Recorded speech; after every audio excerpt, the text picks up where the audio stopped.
Bengaluru metro ರೈಲ್ವೆಯಲ್ಲಿ 2025ನೇ ಸಾಲಿನ ನೇಮಕಾತಿ ನಡೆಯಲಿದೆ. ಸ್ನೇಹಿತರೆ, 35,000ದಿಂದ 85,000 ಸಂಬಳವಿರುತ್ತದೆ. ಅರ್ಜಿಯನ್ನು ಸಲ್ಲಿಸಿ ಆದಷ್ಟು ಬೇಗನೆ ಬೆಂಗಳೂರು ಮೆಟ್ರೋ ರೈಲ್ವೆಯಲ್ಲಿ ಹುದ್ದೆಗಳಿಗಾಗಿ.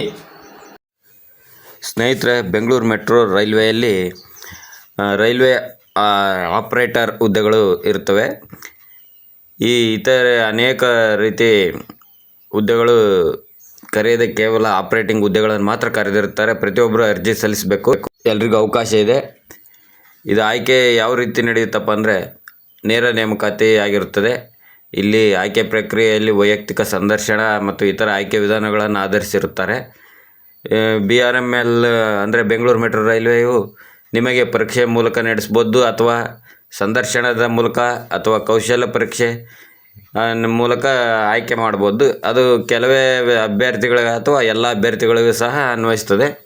ಆಯ್ಕೆಯಾದಂಥ ಅಭ್ಯರ್ಥಿಗಳಿಗೆ ವೈಯಕ್ತಿಕ ಸಂದರ್ಶನ ಆಧಾರದಲ್ಲಿ ಇಮೇಲು, SMS ಗಳ ಮೂಲಕ ಮತ್ತು ವೆಬ್ಸೈಟ್ನಲ್ಲಿ ಅದು ಆಯ್ಕೆಯಾದ ಅಭ್ಯರ್ಥಿಗಳ ಬಗ್ಗೆ ಮಾಹಿತಿಯನ್ನು ತಿಳಿಸುತ್ತದೆ. ಸದಾ ನೀವು ಅದನ್ನ ಚೆಕ್ ಮಾಡ್ತಾಯಿರ್ರಿ. ಇಮೇಲು ಮತ್ತು SMS ಗಳನ್ನು ನೋಡ್ತಾಯಿರ್ರಿ. ವೆಬ್ಸೈಟ್ ಸಹ ಹೋಗಿ ನೋಡ್ತಾ ಇರಬೇಕು. ಅಲ್ಲಿ ನಿಮಗೆ ಮಾಹಿತಿ ಸಹ ಇರ್ತದೆ. ಎಲ್ಲರೂ ಹುದ್ದೆಗಳಿಗೆ ಅನುಕೂಲ ಆದಂಥ ಹುದ್ದೆ ಆಗಿರ್ತದೆ. ಇದಕ್ಕೆ ಕನ್ನಡದ ಜ್ಞಾನ ಆದ್ಯತೆಯನ್ನು ನೀಡಲಾಗಿದೆ. ಕನ್ನಡ ಕಂಪಲ್ಸರಿ ಆಗಿರುತ್ತದೆ. ಕನ್ನಡದ ಜ್ಞಾನವನ್ನು ಎಲ್ಲರೂ ಹೊಂದಿರಬೇಕು. ಕನ್ನಡ ಮಾತನಾಡಲು, ಬರೆಯಲು, ಓದಲು ಮತ್ತು ಅರ್ಥ ಮಾಡಿಕೊಳ್ಳಲು ಸಹ ಬರಬೇಕಾಗಿರುತ್ತದೆ. ಕನ್ನಡವನ್ನು ಕಂಪಲ್ಸರಿ ಮಾಡಿರ್ತಾರೆ. ಕನ್ನಡ ಓದಲು ಬರೆಯಲು ಬರದೇ ಇದ್ದವರಿಗೆ 1 ವರ್ಷ ಅವಕಾಶವನ್ನು ಸಹ ಕೊಟ್ಟಿರ್ತಾರೆ. ಆಯ್ಕೆಯಾದ 1 ವರ್ಷದಲ್ಲಿ ಕನ್ನಡ ಓದಲು ಬರೆಯಲು ಕಲಿಯಬೇಕು ಮತ್ತು ಮಾತನಾಡಲು ಸಹ. ಅದನ್ನ BRML ಬೆಂಗಳೂರು ಮೆಟ್ರೋ ರೈಲ್ವೆ ಪರೀಕ್ಷೆಯನ್ನು ಸಹ ನಡೆಸ್ತದೆ ಕನ್ನಡದಲ್ಲಿ. ಆ ಪರೀಕ್ಷೆಯನ್ನು ಪಾಸ್ ಮಾಡೋದು ಕಡ್ಡಾಯವಾಗಿರ್ತದೆ. ಕನ್ನಡ ಪರೀಕ್ಷೆಯನ್ನು ಪಾಸ್ ಮಾಡಲೇಬೇಕಾಗಿರ್ತದೆ ಪ್ರತಿಯೊಬ್ಬರು. ಕನ್ನಡಕ್ಕೆ ಹೆಚ್ಚಿನ ಆದ್ಯತೆ ನೀಡಲಾಗಿದೆ. ಕನ್ನಡದ ಆಯ್ಕೆ ಆದ ಅಭ್ಯರ್ಥಿಗಳು ಕನ್ನಡ ಓದಲು ಬರೆಯಲು ಕಲಿಯೋದು ಅವಶ್ಯಕವಾಗಿರುತ್ತದೆ.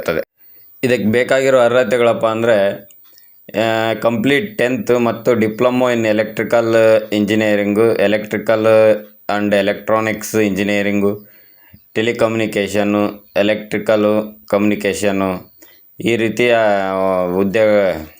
ಹುದ್ದೆಗೆ ಬೇಕಾದಂಥ ವಿದ್ಯಾರ್ಹತೆ ಆಗಿರುತ್ತದೆ. ಇದನ್ನು ಪಾಸ್ ಆದಂಥ ಪ್ರತಿಯೊಬ್ಬರು ಹುದ್ದೆಯನ್ನು ಸಲ್ಲಿಸ್ಬೋದಾಗಿದೆ. ಕನ್ನಡ ಜ್ಞಾನ ಅರ್ಥ ಮಾಡಿಕೊಳ್ಳೋದು ಅವಶ್ಯಕವಾಗಿರ್ತದೆ. ಏಜ್ ಲಿಮಿಟು 18ರಿಂದ 38 ವರ್ಷಗಳಾಗಿರ್ತವೆ ಸ್ನೇಹಿತರೆ. ಪ್ರತಿಯೊಬ್ಬರು ನೋಡಿ, 18ರಿಂದ 38 ವರ್ಷಗಳು. ಹೌ ಟು ಅಪ್ಲೈನ್ ಫಾರ್ ಆಫ್ಲೈನ್ ಅಂತ ಇರ್ತಲ್ಲ, BRML ಆಫ್ಲೈನ್ ಅಡ್ರೆಸ್ ಅದು. ಈ ಅಡ್ರೆಸ್ಗೆ ಸಲ್ಲಿಸಬೇಕಾಗಿರ್ತದೆ. ಆ ಅಡ್ರೆಸ್ಗೆ ಅಪ್ಲಿಕೇಶನ್ನ ಸೆಂಡ್ ಮಾಡಬೇಕಾಗಿರ್ತದೆ ಸ್ನೇಹಿತರೆ. ಆಫ್ಲೈನ್ನಲ್ಲಿ ಪ್ರಿಂಟ್ ತೊಗೊಂಡು, ಆನ್ಲೈನಲ್ಲಿ ಪ್ರಿಂಟ್ ತೊಗೊಂಡು ಆ ಅಡ್ರೆಸ್ಸಿಗೆ ಸಲ್ಲಿಸ್ಬೇಕಾಗಿರ್ತದೆ. ಕೊನೆ ದಿನಾಂಕ ಬಗ್ಗೆ ತಿಳ್ಕೊಳ್ಳೋಣ. ಸ್ಟಾರ್ಟಿಂಗ್ ಡೇಟ್ ಆಲ್ರೆಡಿ 12/3/2025ನೇ ತಾರೀಕೆ ಆರಂಭ ಆಗಿದೆ. ಕೊನೆಯ ದಿನಾಂಕ ಏಪ್ರಿಲ್ 4 ಆಗಿರುತ್ತದೆ. ಆದಷ್ಟು ಬೇಗ ಸಲ್ಲಿಸಿ ಅರ್ಜಿಯನ್ನು. ದಿನಗಳು ಕಮ್ಮಿ ಇವೆ. ಏಪ್ರಿಲ್ 4 ಕೊನೆಯ ದಿನ ಆಗಿರ್ತದೆ. ನೋಡಿ ಸ್ನೇಹಿತರೆ, ಇಂಪಾರ್ಟೆಂಟ್ ಡೇಟನ್ನು ಮರೆಯದಿರಿ. ಏಪ್ರಿಲ್ 4 ಕೊನೆಯ ದಿನ. ಏಪ್ರಿಲ್ 9 ಸಿಗ್ನೇಚರು ಅಪ್ಲಿಕೇಶನ್ ಪ್ರಿಂಟ್ ತಗೊಳಕ್ಕೆ, ಅದು ಲಾಸ್ಟ್ ದಿನಾಂಕ ಆಗಿರ್ತದೆ. ಆದಷ್ಟು ಬೇಗನೆ ಸಲ್ಲಿಸಿ. ಕೊನೆಗೆ ಸರ್ವರ್ ಬ್ಯುಸಿ ಆಗಿರ್ತದೆ.